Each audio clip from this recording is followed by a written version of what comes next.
Something happened on Court 7 today that nobody was talking about heading into the tournament, and honestly, that might be exactly why it hit so hard. Well, everyone had their eyes glued to the main show courts, while the cameras were pointed somewhere else, and the crowds were gathered around the big names. A 20-year-old from the Philippines and her Turkish partner walked onto a side court and quietly dismantled one of the most experienced doubles teams in the draw. No fanfare, no build-up. Just two young women with something to prove, and by the time it was over, the scoreboard read 6-2, 6-2, and the veterans on the other side of the net looked like they had just survived a car crash. That young woman is Alexandra, and if you have only been watching her singles matches, you've been missing half the story.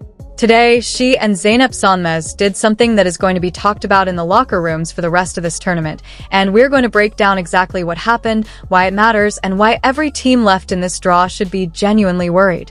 Let us start at the beginning because context matters here. When the draw came out and people saw that Alexandra and Zeynep had been paired together, the general reaction was a polite shrug. They were seen as a wild-card duo, two primarily singles players who had teamed up without the kind of deep doubles experience that usually translates into real success at this level. On paper, their opponents looked far more dangerous. Chan Haoqing is not a name you throw around lightly. She is a multi-time Grand Slam finalist in doubles, a player who has built an entire career around understanding the geometry of the doubles court, reading angles that most players cannot even see, and exploiting the smallest gaps in positioning with frightening consistency. Her partner Fanny Stollár is no passenger either. She is aggressive at the net, quick to poach, and the kind of player who can completely change the momentum of a point in a fraction of a second. The expectation from almost everyone watching was that the veterans would handle this one comfortably. They would use their experience to expose the younger pair's positioning, draw them into uncomfortable patterns, and grind out a professional, controlled victory. That is what was supposed to happen. What actually happened was something else entirely. From the very first game, Alexandra came out with an energy that felt different. There was no hesitation in her movement, no tentativeness in her shot selection.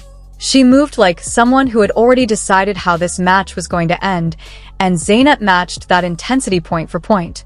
Together, they did not just compete against Chan and Stollár. They suffocated them. And the numbers back that up in a way that is almost hard to believe.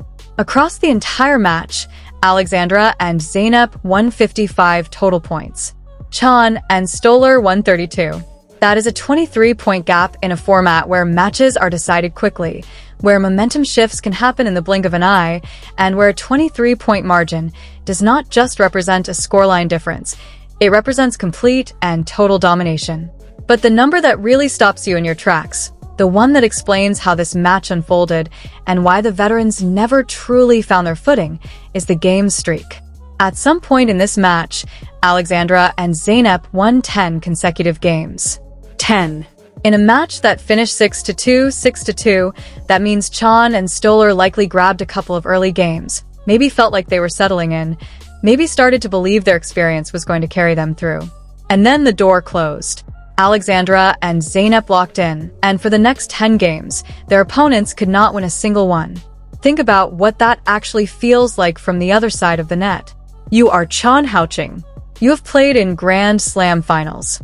You have been in pressure situations more times than most players ever will be. And you are standing there, looking at your partner, both of you trying to figure out how to win one game, just one game, against a pair of players that the world had written off as inexperienced underdogs, and you cannot do it. That streak did not happen by accident. It happened because Alexandra and Zeynep built something during this match that is genuinely rare, especially for a team this new.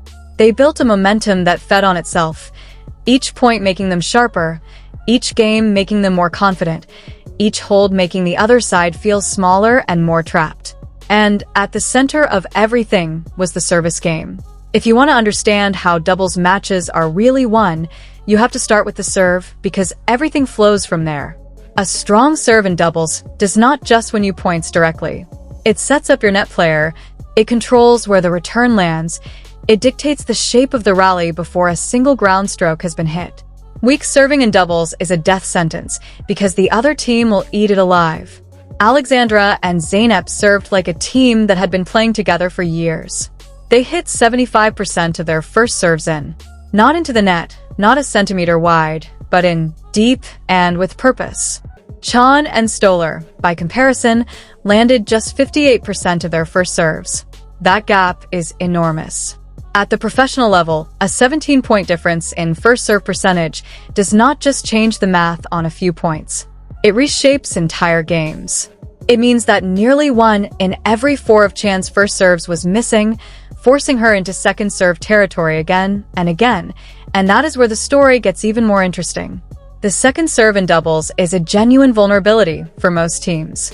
When your first serve misses, you are giving the returner a slower, higher ball to attack, and you are giving the opposing net player a window to cheat toward the center and intercept. Most teams leak points on the second serve. It is just accepted as part of the format. But Alexandra and Zeynep won 73% of their second serve points. 73%. On what is supposed to be the weaker delivery. Their second serves were heavy, they were spinning, they were angled into corners that forced uncomfortable returns, and even when Chan and Stollár got the ball back, it rarely came back on their terms. It came back exactly where Alexandra and Zeynep wanted it. Compare that to the veterans, who could only win 38% of their own second serve points, and you start to understand just how completely the younger pair controlled the conditions of this match. The serving was not just reliable, it was a weapon. But serve statistics alone do not explain the 10-game streak, and they do not explain why Chan, a doubles specialist with years of experience, looked so unsettled throughout. To understand that, you have to look at what happened when Alexandra and Zeynep were returning. This is where the tactical picture really comes into focus. In doubles, the returner's job is not always to hit winners. A lot of the time, it is about keeping the ball low, targeting the feet of the net player, taking the pace off a big serve and redirecting it with angle, neutralizing, staying in the point. But Alexandra and Zeynep did not return like they were trying to stay in points. They returned like they were trying to end them. They were stepping inside the baseline on second serves, they were going after angles that the veteran pair had no answer for, and they were creating pressure on every single service game Chan and Stollár played. The return stats tell that story directly. Alexandra and Zeynep won 25 return points. Their opponents won 14. Across 2 sets of professional doubles tennis, Chan and Stollár could only win 14 points on their own serve. That is the picture of a team that never felt comfortable, never felt like they were in control of their own service games, never felt like they could hold without surviving a war. And then there were the break points. This is the part that I keep coming back to, because it is genuinely one of the most clinical performances you will see in a doubles match at this level. Over the course of the match, Alexandra and Zeynep created 5 breakpoint opportunities. 5 separate moments where they had Chan and Stollár backed into a corner, 1 point away from dropping serve, 1 point away from the momentum shifting even further. And every single time they converted. 5 for 5. A perfect 100% conversion rate. Not 4 for 5, which would already be exceptional. Not 3 for 5, which would be considered strong. 5 for 5. 0 hesitation, 0 wasted opportunities, 0 mercy.